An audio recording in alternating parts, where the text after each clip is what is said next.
Bonjour à tous et bienvenue dans cette vidéo tuto qui traite du module fourniture. Dans cette vidéo, on va apprendre à quoi sert ce module, comment l'activer et l'utiliser.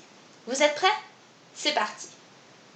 Alors, une fois connecté sur le dashboard de Gleam avec vos identifiants personnels, il suffit de se rendre dans le module configuration. En cliquant dessus, on accède aux différentes configurations possibles sur Gleam pour l'entreprise. Ces configurations elles sont amenées à évoluer au fil du temps avec de nouvelles options et fonctionnalités à découvrir dans de futures vidéos. C'est dans ce module configuration que l'on va activer l'option fourniture.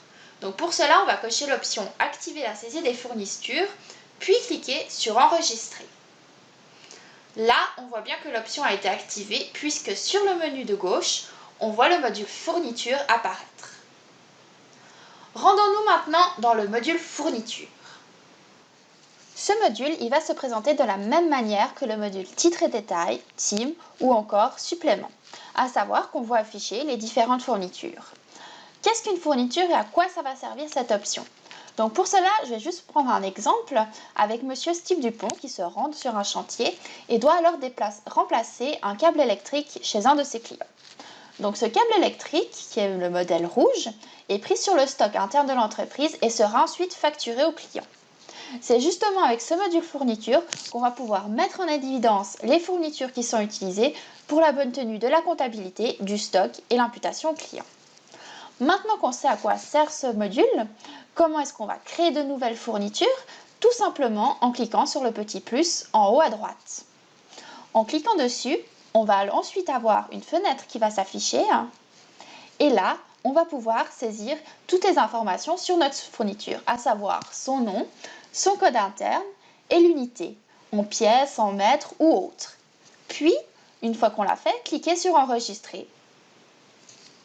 Voilà donc comment on va créer des fournitures. Voyons comment cela va se présenter au niveau de l'employé.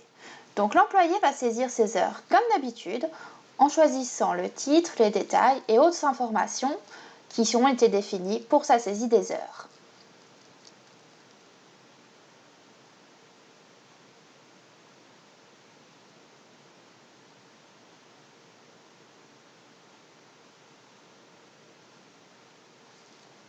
On va lui demander ensuite de saisir les éventuels suppléments et ce qui nous intéresse, les fournitures. Pour les fournitures, il suffit tout simplement de saisir la première lettre de la fourniture qui nous intéresse. On va voir afficher une liste déroulante avec toutes les possibilités et on sélectionne celle qui nous intéresse. Puis, on saisit la quantité qui a été utilisée. On peut rajouter une ou plusieurs fournitures. Et si l'on s'est trompé, vous avez toujours la possibilité de supprimer une fourniture en cliquant sur la petite corbeille. On va valider cette saisie et se rendre ensuite dans le module des comptes pour voir comment cela va se présenter.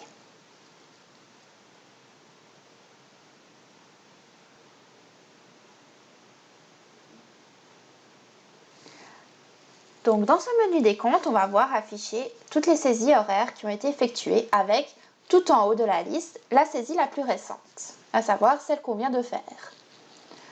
On voit tout de suite que cette saisie se distingue par rapport aux autres. Pourquoi? Parce qu'on a ces deux icônes qui apparaissent, contrairement aux autres saisies. Ces icônes, qu'est-ce que c'est? Eh bien, c'est tout simplement les suppléments, si on clique dessus, et l'autre, les fournitures. Donc on voit ces informations ici. Ces informations, elles ne sont pas uniquement visibles sur le décompte, on peut les faire aussi afficher au niveau de les fichiers Excel.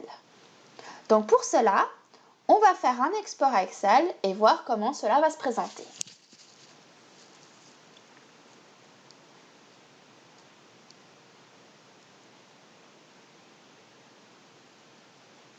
Voilà donc le fichier Excel. On voit bien toujours en premier la dernière saisie qui a été effectuée et si on regarde au niveau des colonnes, la toute dernière colonne qui vient d'apparaître, c'est la colonne fourniture. C'est là qu'on va retrouver toutes les informations qui ont été saisies par rapport aux fournitures. Voilà donc pour ce module fourniture. Nous arrivons désormais à la fin de cette vidéo sur le module fourniture.